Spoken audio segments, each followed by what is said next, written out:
போனால் what is market gap.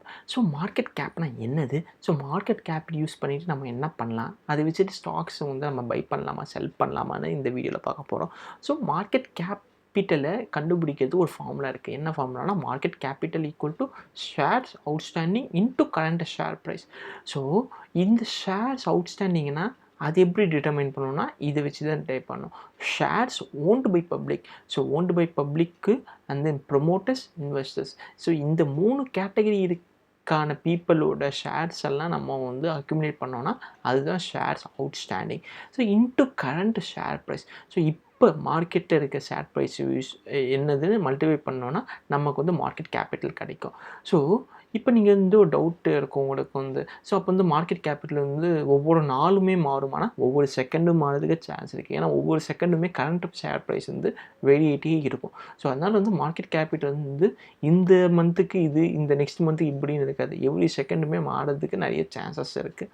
And then இப் suppose வந்து நீங்கள் ஒரு கம்பெனியோட மார்க்கெட் கேபிட்டல் கண்டுபிடிக்கணும்னா, ஃபார் எக்ஸாம்பிள் ஏபிசிடி அந்த கம்பெனி அதோட மார்க்கெட் கேபிட்டல் கண்டுபிடிக்கணும்னா equal to total shares outstanding எவ்வளோனா 10 lakh shares outstanding into current share price என்னென்னா 100 rupees.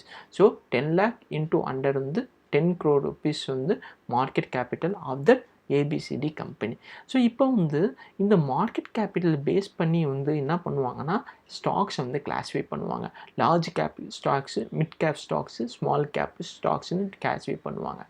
இது வந்து எதை டிட்டர்மைன் பண்ணணும்னா அந்த கம்பெனியோட ஒர்த்து வந்து டிட்டர்மைன் பண்ணணும். ஸோ அந்த கம்பெனி வந்து நெக்ஸ்ட் ஃபியூச்சரில் பூம் ஆகுமா இல்லை வந்து கம்பெனி வந்து டவுன் ஆகுமா, அது எல்லாமே வந்து மார்க்கெட் கேபிட்டல் வச்சு நிறைய பேர் வந்து அனலைஸ் நிறைய பேர் அனலைஸ் பண்ணிவிட்டு ஸ்டாக்ஸை பிக் பண்ணுவாங்க.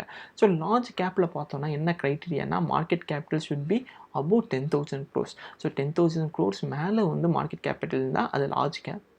மிட் கேப் வந்து 500 to 10,000 crores இருந்துச்சுன்னா மிட் கேப். ஸ்மால் கேப் வந்து பிலோ 500 crores. ஸோ இந்த கேட்டகரி பேஸ் பண்ணி இந்த ஸ்டாக்ஸ் எல்லாம் பிரிப்பாங்க.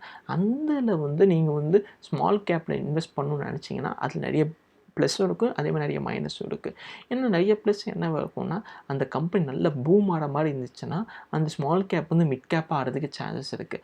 அந்த மாதிரி கேஸில் வந்து உங்களோட ஷேர் ப்ரைஸும் இன்க்ரீஸ் ஆகிற மாதிரி இருக்கும், இன்க்ரீஸ் ஆகிறதுக்கு நிறைய சான்சஸ். ஆனால் அந்த கம்பெனி எதுவுமே இல்லாமல் ஃப்ராடு கம்பெனி வச்சுக்கலாம். அந்த டைமில் வந்து உங்களோட ஸ்டாக் வேல்யூ வந்து பட்டுன்னு கம்மி, 100 ரூபாயிலேருந்து 10 ரூபாய்க்கு கம்மியாகிறதுக்கும் சான்ஸ் இருக்குது, 100 ரூபாயிலேருந்து 1000 ரூபாய்க்கு இன்க்ரீஸ் ஆகிறதுக்கு சான்சஸ் இருக்குது. ஸோ எல்லாமே இந்த ஸ்டாக் மார்க்கெட்டில் ரிஸ்க் பேஸ்டு. ஸோ நீங்கள் வந்து பணக்காரனாகலாம், இல்லைனா வந்து உங்கள் காசு ஃபுல்லாகவே போகிறதுக்கும் சான்சஸ் இருக்குது. ஸோ எப்போவுமே ஒன்று இன்வெஸ்ட் பண்ணுறதுக்கு முன்னாடி ஒரு 20 to 30 டைம்ஸ் நீங்கள் ரிசர்ச் பண்ணி பண்ணுறது பெட்டர். ஸோ இதுதான் வந்து இந்த 3 categories of market capital. Suppose நீங்கள் வந்து ஜெரோதா இல்லை வந்து ஜெரோதா ட்ரேடிங் அக்கௌண்ட் ஓப்பன் பண்ணணும், ஜெரோதாவில் நீங்கள் வந்து ஸ்டாக்ஸை பை பண்ண செல் பண்ணுங்கன்னா நீங்கள் வந்து அக்கௌண்ட் ஓப்பன் பண்ணணும். அந்த அக்கௌண்ட் ஓப்பன் பண்ணுறது லிங்க் வந்து இந்த வீடியோ டிஸ்கிரிப்ஷன் பாக்ஸில் இருக்கும்.